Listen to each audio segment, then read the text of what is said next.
नमस्कार दोस्तों। जय श्री कृष्णा। राधे राधे। ओम नमः शिवाय। जैसा कि दोस्तों हम सभी जानते हैं, सावन का महीना शुरू हो चुका है और कहा जाता है कि सावन के महीने में श्री शिव महापुराण सुनने और पढ़ने से व्यक्ति को अनेकों लाभ मिलते हैं। साथ ही महापापी व्यक्ति भी शिव पुराण कथा सुनने से मोक्ष को प्राप्त हो जाता है। इसी क्रम में मैंने आपको श्री शिव महापुराण महात्म्य सुनाया था, जिसमें आपने पापी देवराज और चंचुला की कथा सुनी कि किस प्रकार महाशिव पुराण की कथा सुनने से पापी देवराज और चंचुला का उद्धार हो जाता है। साथ ही चंचुला श्री महाशिव पुराण की कथा सुनने के बाद देवी पार्वती से आग्रह करती है तो उसके पति बिंदुक का भी उद्धार हो जाता है। तो आइए हम भी इस सावन मास में सुनते हैं श्री महाशिव पुराण, जिसे कि 11 खंडों में विभाजित किया गया है और 11 खंडों में भी कई कई टॉपिक आए हैं। तो हम टॉपिक वाइज इस महाशिव पुराण की कथा का श्रवण करेंगे। आज हम सुनेंगे प्रथम खंड विंध्येश्वर संहिता, जिसका पहला टॉपिक है तीर्थराज में मुनियों का समागम। श्री व्यास जी बोले, एक समय की बात है कि प्रयागराज में संगम पर सभी ऋषि मुनि एकत्रित हुए। उस समय वहां सूत जी पधारे। सभी ऋषि मुनियों ने उठकर उनका स्वागत किया और बैठने के लिए उन्हें आसन प्रदान किया। सबने हाथ जोड़कर उनसे निवेदन किया, हे मुनिवर, कलयुग में सभी मनुष्य पाप ताप से पीड़ित होकर सत्कर्म से रहित, परस्त्रीगामी, परनिंदक, आत्मज्ञान रहित, नास्तिक, देहाभिमानी, दूसरों की हत्या करने वाले, माता पिता से द्वेष रखने वाले और स्त्रियों के गुलाम हो जाएंगे। वैश्य अपने धर्म से रहित कुमार्गी हो जाएंगे। शूद्र अपने कर्म को छोड़कर तिलक लगाकर ब्राह्मण का सा आचरण करने लगेंगे।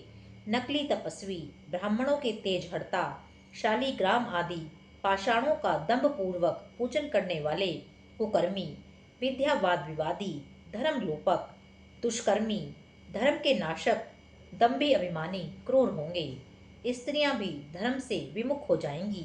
वे माता पिता की भक्ति से विमुख, पति से विमुख, प्रेमी के साथ रहने वाली, तमोगुण और नित्य रुग्ण रहा करेंगी। इस दुख से छुटकारा दिलाने वाला कोई सरल उपाय बताइए। मुनियों की यह बात सुनकर सूत जी भगवान श्री शंकर का ध्यान करके बोले, हे मुनिवरो, कलयुग के पापों को नष्ट करने वाला परमार्थदायक शिव पुराण वेदांत का सर्वस्व कहा गया है। इसके पढ़ने एवं सुनने से मुक्ति मिल जाती है। व्यास जी का कहना है कि शिव पुराण का एक या आधा श्लोक पढ़ने वाला भी पापों से मुक्त हो जाएगा और जो व्यक्ति सावधानी पूर्वक पूरा पाठ करेगा वह जीवन मुक्त हो जाएगा। इसका आचरण करने वाले को एक एक अश्वमेध यज्ञ का फल प्राप्त होता है। भगवान शिव ने इसे स्वयं उपनिषद रूपी समुद्र से मंथन करके निकाला है। इसीलिए जो भी व्यक्ति इसका पान करेगा वह अजर अमर हो जाएगा। इसमें धर्म, अर्थ, मोक्ष और पाप चारों पदार्थों का विवेचन किया गया है। उनकी प्राप्ति का उपाय भी बताया गया है एवं शिवजी की लीला और सभी ज्ञान विज्ञान का समावेश है। भगवान शिवजी ने इसमें पहले 1 लाख श्लोक लिखे थे, परंतु इस कलयुग में जीवों के उद्धार के लिए भगवान शिव ने इनमें कुल 24,000 श्लोक कर दिए हैं। अब इसमें विंध्येश्वर संहिता, रुद्र संहिता, शतरुद्र संहिता, कोटि रुद्र संहिता, श्री उमा संहिता, श्री कैलाश संहिता और वायतीय संहिता रखी है। जो इन सब संहिताओं का पाठ करता है वह जीवन से मुक्त हो जाता है। यह समस्त पुराणों में श्रेष्ठ और जीवों का कल्याण कारक है। ब्रह्मा जी का उपदेश। सूत जी बोले, पूर्व काल में जब कल्पों का नाश हो गया और बाद में पुनः इस कल्प का उदय हुआ तो 6 कुलीन मुनियों ने सृष्टि के प्रारंभ होने पर विचार किया कि सब सबसे परे हैं या नहीं। इसका निर्णय कराने के लिए ये ब्रह्मा जी के पास गए। ब्रह्मा जी ने बताया कि जो सर्वप्रथम उत्पन्न हुआ है उसमें मन वाणी की कोई गति नहीं है तथा जो ब्रह्मा, इंद्र और शिव आदि महाभूतों और इंद्रियों की उत्पत्ति एवं समस्त संसार को पैदा करने वाला है वही सबसे परे है। ऐसे सर्वज्ञ जगदीश्वर महादेव ही हैं जो भक्ति के द्वारा दर्शन दे देते हैं। रुद्र आदि देव भी उनके दर्शनों की अभिलाषा रखते हैं। उनकी भक्ति करने से ही उनके प्रसाद की प्राप्ति होती है। जैसे बीज से अंकुर और अंकुर से बीज बनता है। ब्रह्मा जी ने कहा, आप लोग महादेव की प्रसन्नता हेतु एक दीर्घ यज्ञ करिए, जिसमें शिव जी की कृपा से आपको साध्य और साधन का ज्ञान प्राप्त होगा। मुनियों ने पूछा, हे भगवान, यह साध्य और साधन क्या है? तब ब्रह्मा जी ने कहा, साध्य शिव पद है और साधन उनकी सेवा करना है। वेद विधि द्वारा उनकी आराधना करने पर उनकी प्राप्ति होती है। जो जैसा करता है उसे वैसा ही फल प्राप्त होता है। कान से सुनना, मुंह से कहना तथा मन से मनन करना भी एक महान साधन है, क्योंकि महेश्वर हमेशा सुनने, कीर्तन करने तथा मनन करने योग्य हैं। इसीलिए साध्य तक पहुँचने के लिए साधन पर जुट जाना चाहिए। गुरु के द्वारा शिव योग को प्राप्त करना चाहिए। पहले कुछ क्लेश उत्पन्न हो सकता है, परंतु बाद में परमानंद की प्राप्ति हो जाती है। सनत कुमार व्यास संवाद। मुनियों ने ब्रह्मा जी से पूछा, श्रवण, मनन और कीर्तन क्या है? ये कैसे किए जाते हैं? ब्रह्मा जी ने उत्तर दिया, ईश्वर के रूप, गुण, नाम और उनकी लीलाओं से अपनी पूजा और जप द्वारा रुचि उत्पन्न करना और लगातार युक्तियों सहित अपने मन को उनके सामने करना मनन कहलाता है। परब्रह्म महादेव जी या शंभु भगवान के नामों को बार बार लेना या जप करना ही कीर्तन कहलाता है। दृढ़ता से भगवान संबंधी शब्दों को कानों से सुनना ही श्रवण है। सत्संग में बैठकर महादेव जी की कृपा से श्रवण और कीर्तन करके उसका मनन करें तो यह सर्वोत्तम मनन है। इससे हमारी आत्मा पवित्र रहती है। सूत जी बोले, हे मुनियों, मैं इस साधन के बारे में एक प्राचीन इतिहास सुनाता हूँ, उसे सुनो। एक बार सरस्वती के तट पर मेरे गुरुदेव भगवान वेद व्यास जी तप कर रहे थे। वहाँ पर सनत कुमार जी ने उनसे पूछा, हे भगवान, शिव जी तो आपके प्रत्यक्ष सहायक हैं, फिर आप ऐसा कठोर तप भला क्यों कर रहे हैं? व्यास जी ने उत्तर दिया, मैं अपनी मुक्ति के लिए तप कर रहा हूँ। तब सनत कुमार जी ने कहा, ऐसा ही भ्रम मुझे भी हुआ था। इस तरह मैंने भी अपनी मुक्ति के लिए मंदराचल पर्वत पर तप किया था। तब शिवजी की आज्ञा से उनके नंदीश्वर ने मुझे बताया था कि शिवजी के कीर्तन, श्रवण और मनन द्वारा ही मुक्ति मिल जाती है। तब मेरा भ्रम दूर हो गया था। अतः व्यास जी, आप भी ऐसा ही करें। ऐसा कहकर सनत कुमार जी चले गए। इस पर ऋषियों ने पूछा, जो व्यक्ति श्रवण, कीर्तन और मनन नहीं करता, वह बिना प्रयत्न के किस प्रकार मुक्त हो जाता है? कृपया कर हमें बताएं। लिंगेश्वर परिचय। श्री सूत जी ने बताया, यदि कोई व्यक्ति श्रवण, मनन और कीर्तन के स्थान पर शिवलिंग की स्थापना करके उसका पूजन करता है, तब भी वह इस संसार रूपी सागर से मुक्ति पा जाएगा।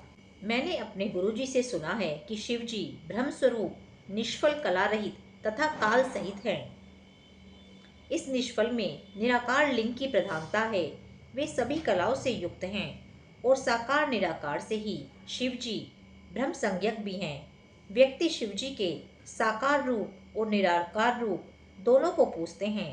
प्राचीन काल में ब्रह्मा विष्णु के विवाद में उन्होंने शिवलिंग में प्रकट होकर दर्शन दिए थे। तभी से शिवलिंग इस संसार में पूज्य हो गया। इससे सबका कल्याण होता है और मोक्ष की प्राप्ति होती है।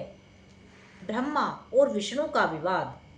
पूर्व समय की बात है कि भगवान विष्णु अपने पार्षदों सहित लक्ष्मी की जी के साथ शेष शैया पर शयन कर रहे थे।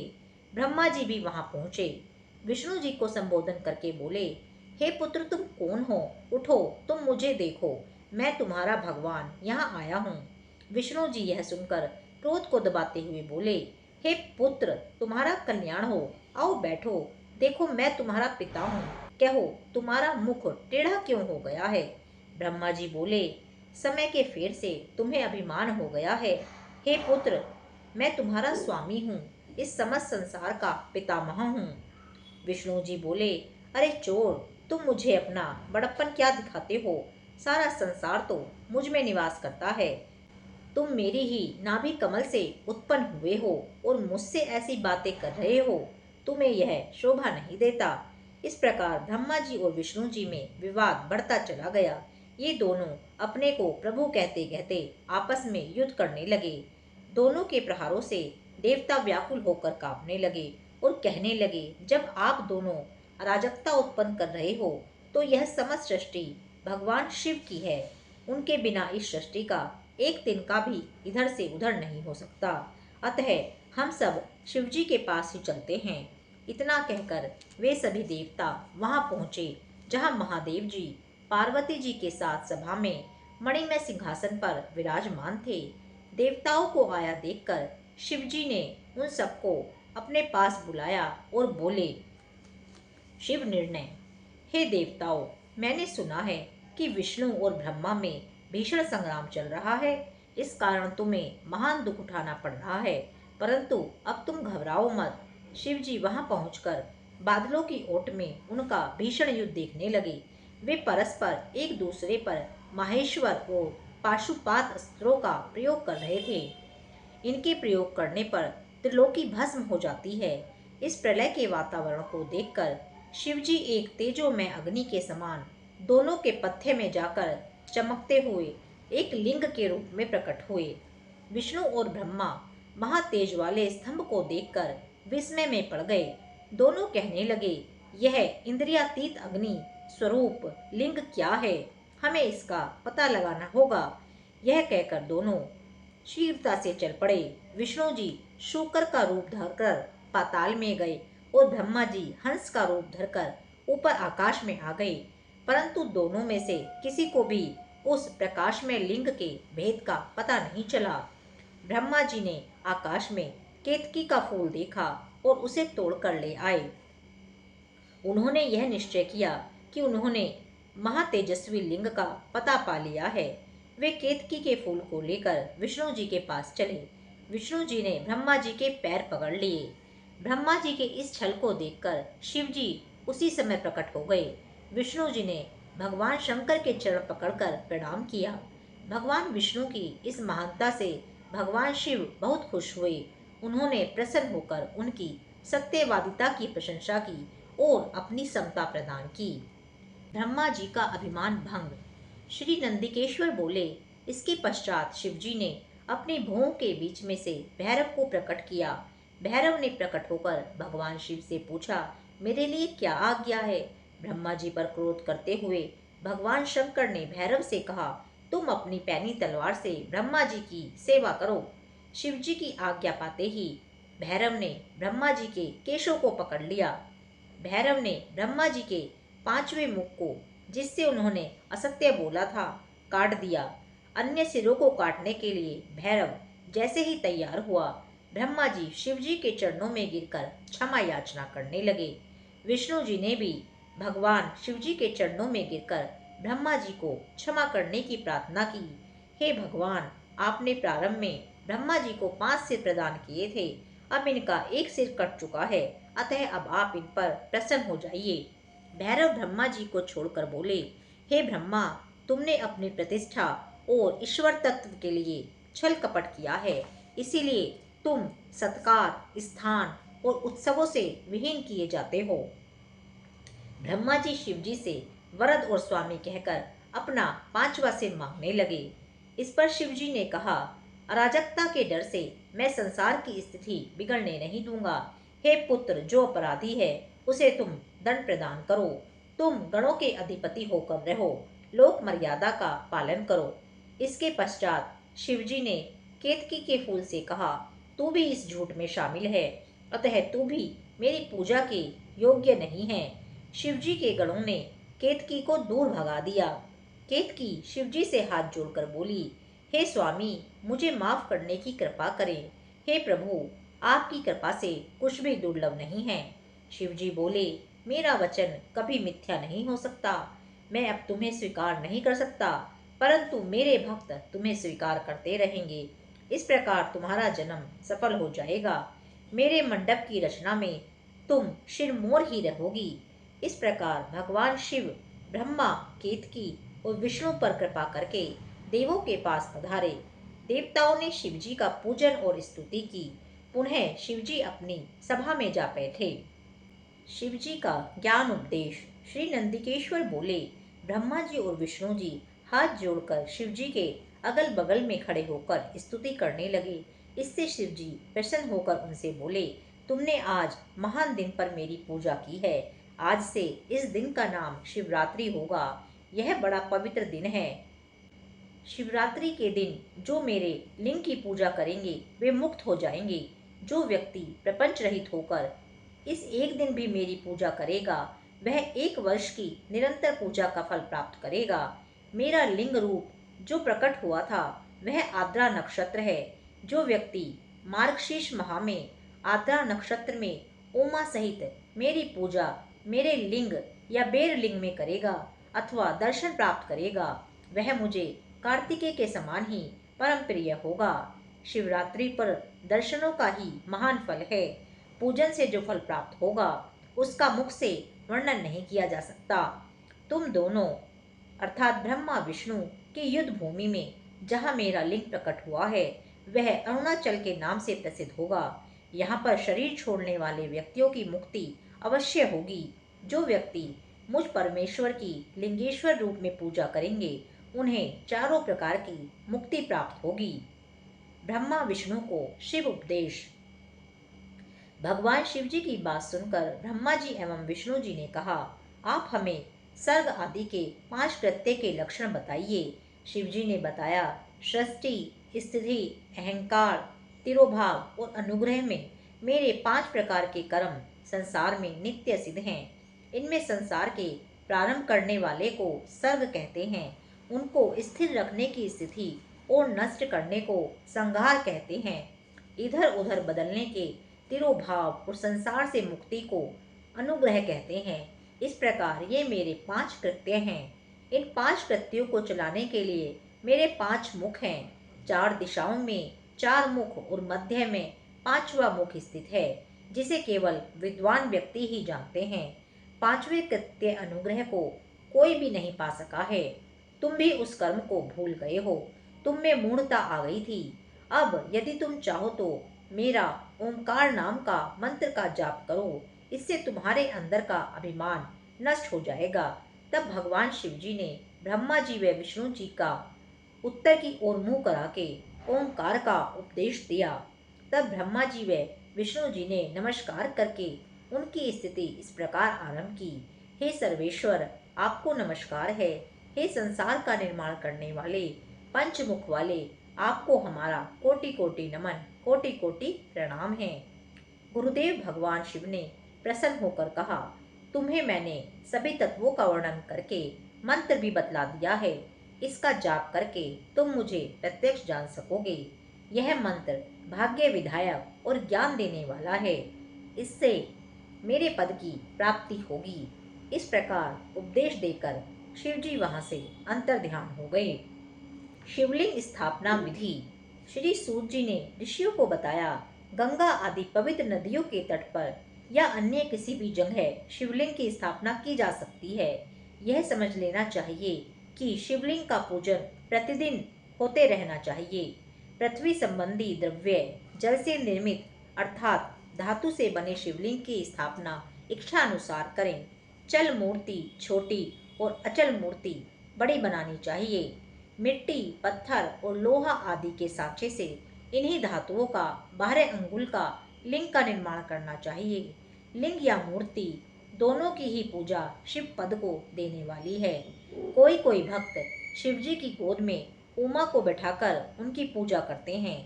गुरु से पूछकर स्नान करके भस्म लगाकर नैवेद्य से पूजन करना चाहिए। पंचाक्षर मंत्र ओम नमः शिवाय के जप में प्रणव लगाना चाहिए। फल प्राप्ति हेतु गुरु से दीक्षा अवश्य लें। गुरु ज्ञानवान तथा जाति से ब्राह्मण होना आवश्यक है। जो व्यक्ति 5 करोड़ पंचाक्षर मंत्र जप ले वह सदा शिव रूप हो जाता है। ब्राह्मण को प्रतिदिन 1008 गायत्री मंत्र का जाप करना चाहिए। ओंकार मंत्र को 1000 बार जप करने से मनोरथ सिद्ध हो जाता है। शिव क्षेत्र में 100 गुना फल प्राप्त होता है। जहाँ पर शिवलिंग को स्थापित किया जाता है वहाँ से 100 हाथ तक चारों ओर की भूमि पवित्र रहती है। वह पुण्य क्षेत्र कहलाता है। इतना सुनकर ऋषियों ने सूत जी से पूछा, अब आप हमें ऐसे पुण्य क्षेत्रों का वर्णन संक्षेप में बताने की कृपा करें जिनका आश्रय पाकर स्त्री पुरुष परम शिव पद को प्राप्त कर लेते हैं। इनका आगमन कैसे हुआ यह भी बताने की आप कृपा करें। शिव क्षेत्र वर्णन। गंगा इत्यादि नदियों के तटों पर अनेक तीर्थ हैं। सरस्वती नदी भी पवित्र नदी है। इसके तट पर रहने वाले व्यक्ति ब्रह्म पद को प्राप्त करते हैं। हिमालय पर्वत से निकलने वाली पवित्र गंगा जी 100 मुख वाली हैं तथा पतित पावनी हैं। इसके तट पर वास करना पुण्यदायक है। इसके तट पर काशी आदि अनेक पुण्य क्षेत्र हैं। वहाँ पर निवास करना मोक्ष प्राप्त करना है। सोनभद्र नदी के तट पर स्नान व्रत आदि करने से मनुष्य गणेश की पदवी को प्राप्त करने वाला हो जाता है। 24 मुख वाली नर्मदा नदी के तट पर निवास करने वाला व्यक्ति वैष्णव पद को प्राप्त होता है। जो व्यक्ति तमसा, रेवा, गोदावरी आदि नदियों के तट पर वास करता है वह ब्रह्म हत्या आदि से छूट जाता है। कृष्णा, वेणी, विष्णु लोकदायिनी तथा तुंगभद्रा आदि नदियाँ ब्रह्मलोक से निष्कासित व्यक्तियों को अपने तट पर जन्म देती हैं। सरस्वती, पंपा, कन्या, श्वेता, कावेरी आदि नदियाँ भी पुण्य प्रदान करने वाली हैं। ये सभी क्षेत्र शिवलोक प्रदान करने वाले तथा अभीष्ट फल प्रदान करने वाले हैं। इनमें स्नान, ध्यान, जप तप करने से महान पुण्य की प्राप्ति हो जाती है। तो दोस्तों, आज हमने प्रथम खंड के 12 टॉपिक सुने हैं। अब अगले वीडियो में हम प्रथम खंड के अन्य टॉपिक सुनेंगे। तब तक के लिए आपको मेरा जय श्री राधे, जय श्री कृष्णा, हर हर महादेव।